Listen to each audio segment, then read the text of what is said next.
বাংলাদেশ থেকে বিদেশে পাচার হয়ে গেছে, ব্যাংকিং খাতকে লুটপাটের অভয়ারণ্যে পরিণত করেছে আমাদের দেশে।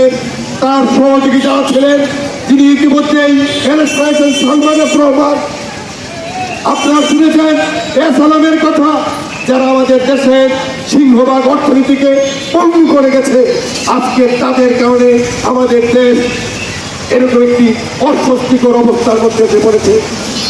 ব্যাংকের টাকা নাই, কারণ তারা সবকিছু লুটপাট করে বিদেশে পাচার করে দিয়েছে।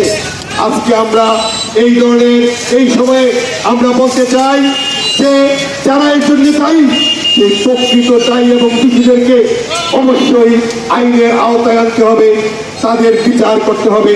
আমাদের বাম গণতান্ত্রিক জোটের পক্ষ থেকে আমরা সেই দাবি জানাই। আমরা দাবি জানাচ্ছি আমাদের দেশের